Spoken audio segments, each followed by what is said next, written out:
నా ప్రవక్తలు, నా సేవకులు ఉపవాస ప్రార్థనలలో తగ్గింపునిచ్చి నా మహిమగల పరలోక ప్రత్యక్షతలందించిన దేవుడను నేనే.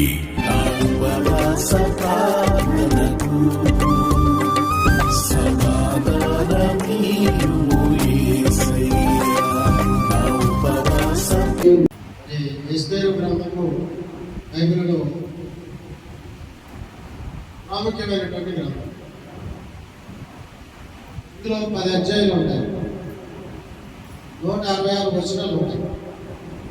10 అధ్యాయాలు, 166 వచనాలు ఉంటాయి. టోటల్ బైబిల్ గ్రంథంలో 66 పుస్తకాలు ఉంటాయి. 66 పుస్తకాలు ఉంటాయి. 1189 అధ్యాయాలు ఉంటాయి. 31,135 వచనాలు ఉంటాయి. 31,135 వచనాలు ఉంటాయి. 5 లక్షల పైగా పదాలు ఉంటాయి. అది ఈ ఎస్తేరు గ్రంథంలో 10 అధ్యాయాలు, 166 వచనాలు. ఇప్పుడు ఎస్తేరు గ్రంథంలో మన భారతదేశం గురించి రాయబడింది. హిందూ దేశం, హిందూ దేశము అంటే భారతదేశం. బైబిల్లో ఒక్క ఎస్తేరు గ్రంథంలో మాత్రమే రాయబడింది మన భారతదేశం గురించి. అయితే దీంట్లో పాత్రను మీకు అర్థమయ్యే రీతిలో ఒక స్టోరీగా చెప్పేస్తాను. ఎంత అయిందో చెప్పండి. అయిపోయిందా?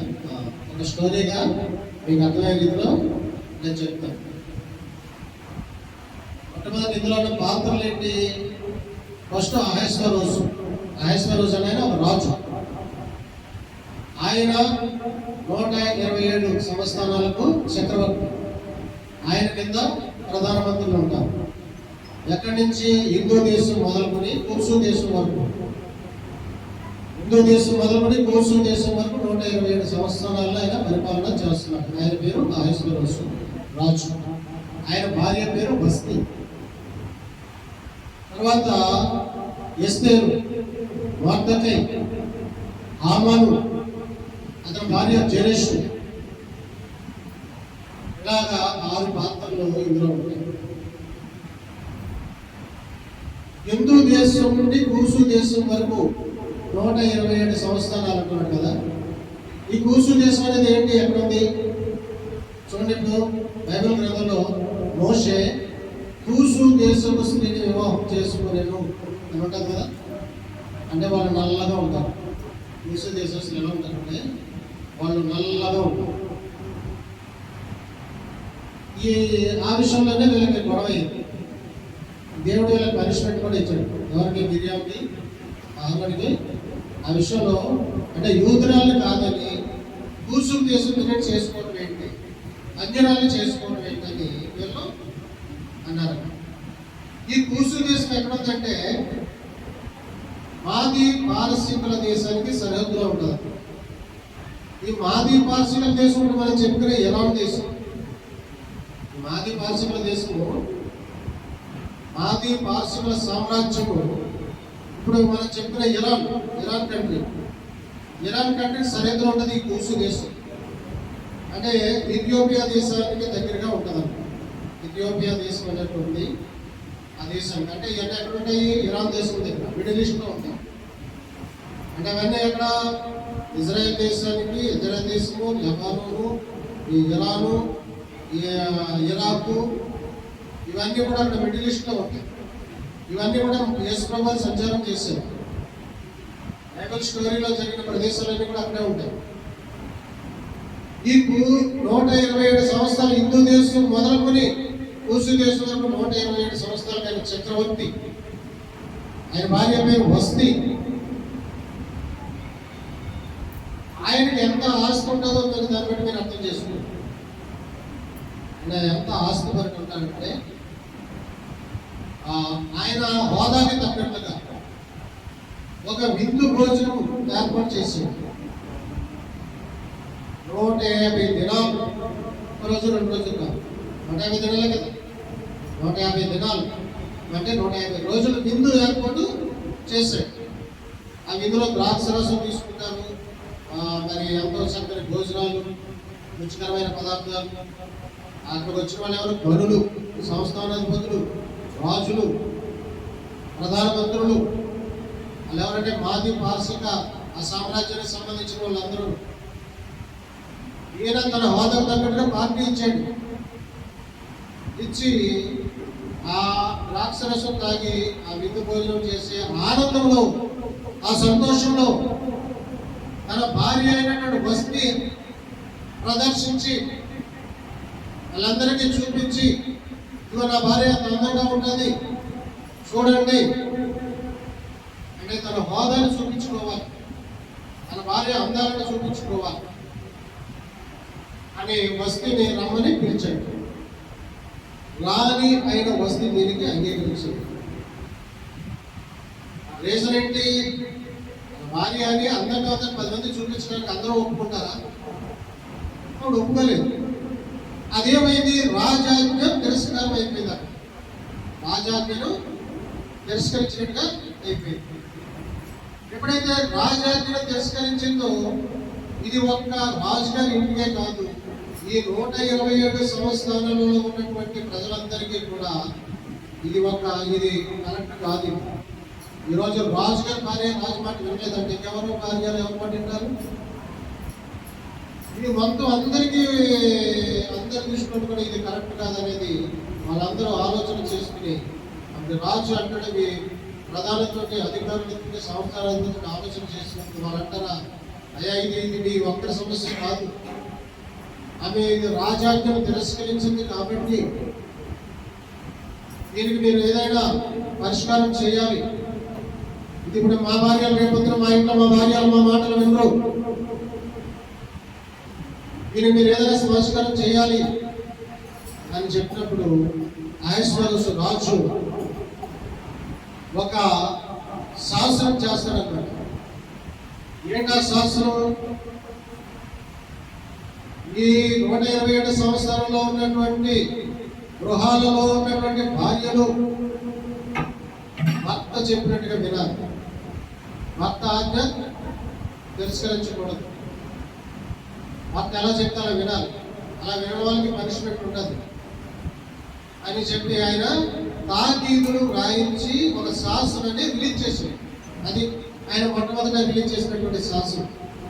దానికి వాళ్ళు ఏం చేస్తారంటే, ఆయన రాజుగారు పెట్టుకునే ఉంగరాన్ని తీసి దాన్ని ముద్రించి, దాని అంటే అదే ఎప్పుడైతే ఆ ఉంగరాన్ని దాని మీద ముద్రిస్తారో ఆయన సంతకం పెట్టినట్లు లెక్క.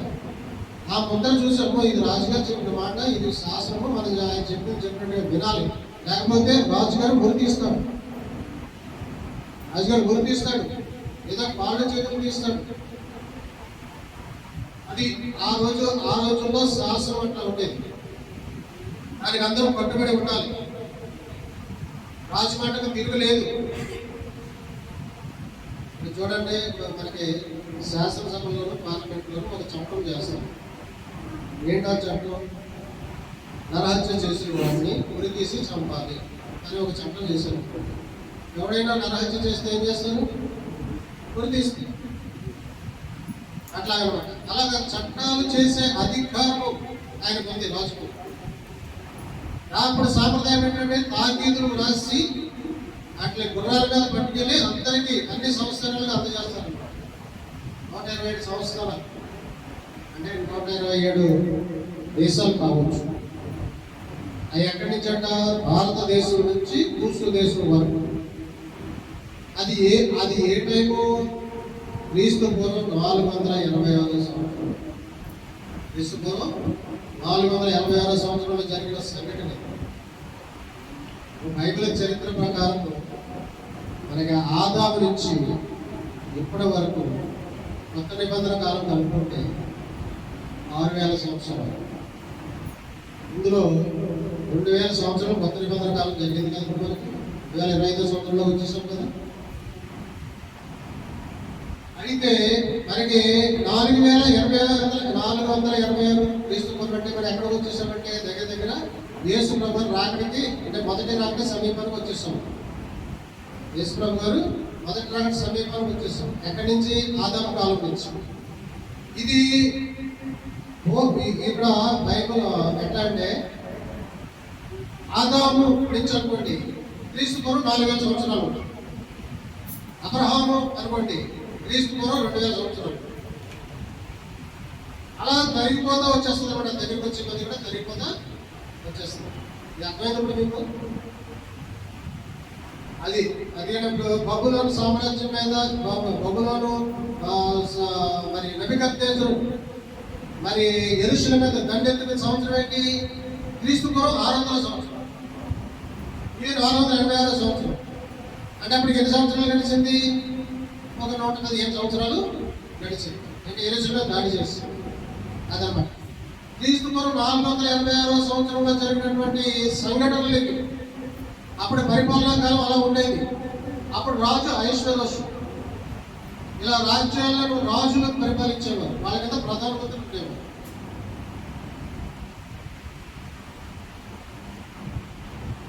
చూడండి ఇప్పుడు అయితే ఇక్కడ ఒక సంఘటన ఎందుకు జరిగింది?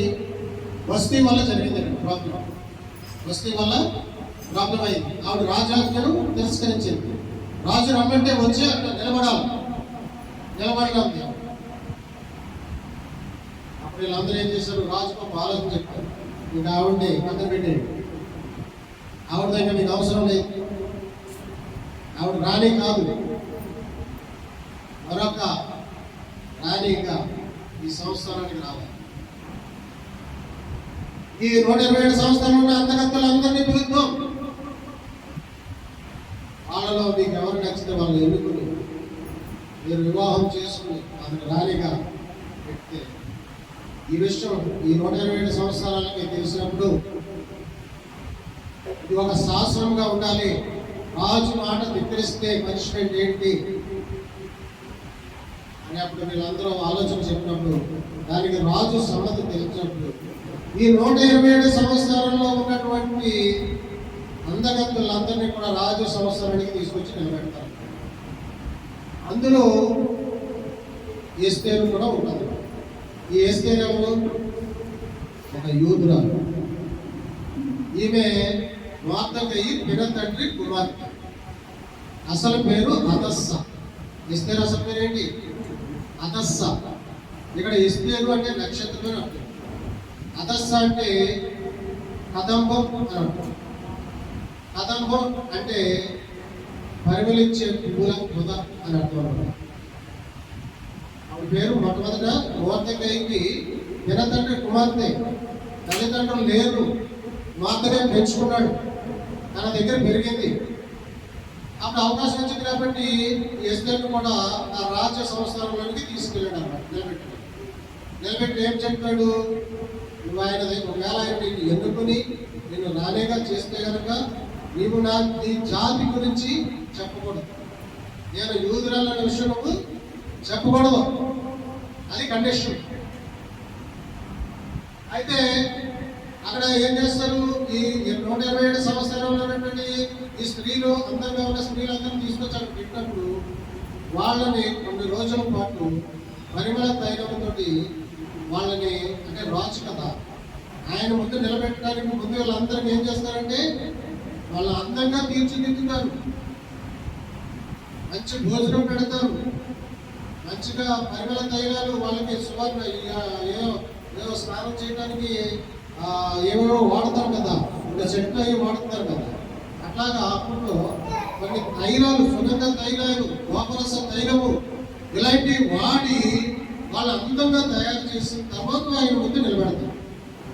అప్పుడు రాజుగారు ఎవరికి నచ్చితే వాళ్ళని ఎన్నుకుంటారు. అయితే ఆ రంగా తయారు చేసి పెట్టినప్పుడు రాజు కనుదృష్టి ఎస్తేరు మీద పడింది. ఎందుకు ఎస్తేరుని ఎన్నుకున్నాడంటే ఆవిడ ఒక యూదురాలు. మొదటగా ఆవిడ దీన మనసు కలిగి ఉంది. ఆవిడ అలంకరణ ఏది చేసుకోలేదు, అంటే ఒంటిగడ్డ బంగారం పెట్టుకోలేదు, రాజులు పెట్టుకోలేదు, అందమైన పట్టు చీర కట్టుకోలేదు, సింపుల్గా. అందుకనే మన క్రైస్తవ సంప్రదాయము అందుకని అవన్నీ పెట్టుకోకుండా సింపుల్గా ఉండాలి, ఒక భక్తురాలుగా ఉండాలి, ఒక దీన మనసు కలిగినట్టు ఉండాలి, చూస్తే ఎదుటివాడికి దయ కలగాలి. అంటే ఎక్స్ట్రాలు ఉండకూడదు.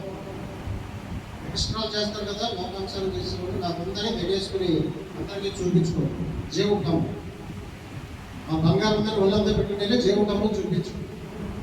నాకు మంచి మంచి చీరలు ఉన్నాయని పట్టుకుని వెళ్ళి జీవుటము చూపించు. నాకు మా ఆయన ఇంత కాదు అంత కాదని గొప్పలు చెప్పుకోవడం. లేకపోతే ఇలాంటివన్నీ కూడా క్రైస్తవ్యంలో కరెక్ట్ కాదు. గొప్పలు చెప్పుకోకూడదు, బంగారము ధరించకూడదు, తర్వాత సోపులు చేయకూడదు. చూడండి, మొహంతా క్రైస్తవులు కూడా చక్కగా మేకప్ ఎంత నచ్చడం. అసలు అన్యులు కూడా మేకప్ చేయరండి. క్రైస్తవులు ఈరోజు మేకప్ చేస్తున్నారు. నిన్న పెళ్లికి వెళితే ఆ పెళ్లికి శుభ్రంగా మేకప్ కొట్టేశారు. మొత్తం ఫుల్ మేకప్ కొట్టేశారు. మొహం కనపడుతుందా? మేకప్ కనపడుతుంది. అసలు ఎలా ఉంటుందో తెలియదు. ఆ మేకప్ తీస్తే పెరుగుతుంది ఎలా ఉంటుందో తెలియదు. ఎందుకనే సహజ సౌందర్యం లేదు. మేకప్ కొడితే ఎలక పిల్ల కూడా అందంగా ఉంటుంది, బంతి పిల్ల కూడా అందంగా ఉంటుంది, అవునా కదా? అయితే ఈవిడ అలా చక్కని ఒక దీన మనసు కలిగి ఒక దీనురాల్లాక అలా నిలబడ్డాడు. రాజు ఎస్తేరు మీద దయ కలిగి అందరూ చాలా చక్కగా పెద్ద రాజు నడిపించుకోవాలి అని చెప్పేసి వాళ్ళ అలంకరణ చేసుకుని వస్తే ఆవిడ ఎట్లా చేసుకున్నారు. అయితే ఈ పని ఎవరికి చెప్పారు? ఏగే అని ఒక నపుంసకుడికి, అందులో ఆ సంవత్సరంలో నపుంసకులు ఉన్నారన్నమాట. రాజు కింద పనిచేసేవారు వాళ్ళు 7 నపుంసకులు. వాళ్ళలో ఏగే అని నపుంసకుడికి అప్పచెప్పారు ఈవిడ బాధ్యత. ఆయన తీసుకొచ్చి నిలబెట్టారు. సరే, ఆయన దయ అనేది పడింది. ఆవిడ రాణిగా ఆయన ఒప్పుకున్నాడు. ఆ రకంగా ఎస్తేరు 127 సంవత్సరాలకు చక్రవర్తి అయిన అహష్వేరోషు రోజుకి రాణి అయిపోయింది. అది దేవుడు తలుచుకుంటే, నువ్వు నిజంగా ప్రార్థనా పరురాలు అయితే, లేదు నిజంగా నీలో దీనత్వం ఉంటే, నిజంగా నువ్వు పరిశుద్ధాలు అయితే, ఆ రోజులో నేను గొప్ప వ్యక్తిగా చేశాను. ఆ ఒక యూదురాలు, ప్రార్థనాపరురాలు, పరిశుద్ధాలు, యథార్థవంతురాలు, అబద్ధం ఆడదు, తప్పు చేయదు, మార్దకై చేతిలో ఎంతో చక్కగా పెరిగింది. అసలే వాళ్ళు పేదవాళ్ళు, తినడానికి భోజనం లేనటువంటి వాళ్ళు, ఊటికి పట్టుకుంటా సరైన బట్టలు లేనటువంటి స్థితి, తల్లిదండ్రులు లేరు, పేదవాళ్ళు. మార్దకై దగ్గర పెరిగింది పాపం. అటువంటి ఒక పేద స్త్రీని ఆ రాజు 127 సంవత్సరాలకు రాణిని చేశాడంటే ఎంత గొప్ప విషయం సార్. అందుకనే మనం కూడా ఎలా ఉండాలి? దీన మనస్సు కలిగి ఉండాలి. ఎదుటివారు చూస్తే మన మీద వాళ్ళకి దయ కలగాలని, కోపం రాకూడదు, చిరాకు రాకూడదు, ఏ చెక్ అనేది అట్లా మనం ఉండాలి. దయ కలగాలి. చూడండి, ఆదికాండంలో యోసేపు మీద దేవుడికి దయ కలిగింది. ఎందుకు దయ కలిగింది? యోసేపు మీద దేవుడికి దయ కలిగింది, మరి ఫరోకి దయ కలిగింది. దేవుడికి దయ కలిగింది కాబట్టి ఆయన కళలు చూపించాడు. ఆయనకి ఈయన దేవుడు ఏదో భయభక్తులు కలిగి ఉన్నాడు కాబట్టి, దేవుడు చెప్పినాడు విన్నాడు కాబట్టి దేవుడు దయ ఆయనకి కలిగింది. ఆయన కళలు చూపించాడు. అందరికీ చూపిస్తాడు ఆ కళను దేవుడు. ఇంకొక కళ దేవుడు చూపించాడంటే నువ్వు అదృష్టవంతురాలువే. నీకు ఒక దర్శనం దేవుడు చూపించాడంటే నువ్వు అదృష్టవంతురాలువే. మరి నీకు ఎప్పుడు కళ వస్తుంది, ఎప్పుడు దర్శనం ఏర్పడుతుంది అంటే నీ యొక్క భక్తి మీద ఆధారపడి, నీ యొక్క పరిశుద్ధత మీద ఆధారపడి, నీ యొక్క ప్రవర్తన మీద ఆధారపడి. అదనమాట. అన్ని క్వాలిటీస్ పాపం ఎస్తేరు ఉన్నాయి. అందుకనే దేవుడు అప్పుడు ఏం జరిగింది? ఆ దయ కలగడం వల్ల ఆయన మరో ఒక సామాన్యమైన వ్యక్తి, జైల్లో పెట్టబడిన వ్యక్తి, ఐగుప్తు దేశానికి రాజు అయిపోయాడు. రాజకీయ భౌతికంగా మార్చేశాడు దేవుడు ఆయన్ని. పాస్టర్ ఉంటే ఏమవుతుంది? సేవకులకు ఏమొస్తుంది? రాజకీయం గౌరవంగా చేయగలిగిన సమర్థవంతుడు మన దేవుడు, రాజులు చేయగలిగిన సమర్థవంతుడు మన దేవుడు, ప్రధానమంత్రిని చేయగలిగిన సమర్థవంతుడు మన దేవుడు. మరి అటువంటి ఆధిక్యత కలగాలి, దేవుడిని ఇవ్వాలి అంటే ఖచ్చితంగా మరి ఎలా ఉండాలి? దేవుని అయితే భయభక్తులు కలిగి ఉండాలి, ఆయన గొప్ప పొందుకోవాలి, ఆయన దయ పొందుకోవాలి. మరియమ్మ ఏమన్నది? దేవుడు వచ్చి దయాప్రాప్తురాలా నీకు శుభము, దయాప్రాప్తురాలా నీకు శుభం అన్నది. అంటే ఏంటి?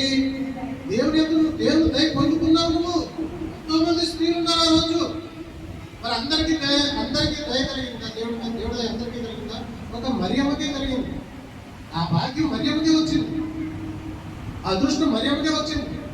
మరియమ్మతో దేవతతో మాట్లాడింది, మరియమ్మ గర్భాన్ని ప్రభు అని జన్మించాడు. అట్లాగనమాట. దేవుని దయ ఎంత గొప్పదో ఒకసారి ఆలోచించు. దేవుని దయ పొందుకోవాలి, అప్పుడు నువ్వు గొప్పవాడు అవుతుంది. నువ్వు ప్రధానమంత్రి కావచ్చు, ఒక గొప్ప మరి ఒక నోతకాయలాగా అయిపోవచ్చు, ఒక ఇస్తేలాగా అయిపోవచ్చు, ఒక దానియల్లాగా అయిపోవచ్చు, ఒక ఏసీలాగా అయిపోవచ్చు, ఒక దావీదులాగా అయిపోవచ్చు, ఒక సొలొమోనులాగా అయిపోవచ్చు. అందరూ దేవుడు దయ పొందుకునే వాళ్ళు, అందరూ కూడా దేవుడికి దయ పొందుకున్నారు.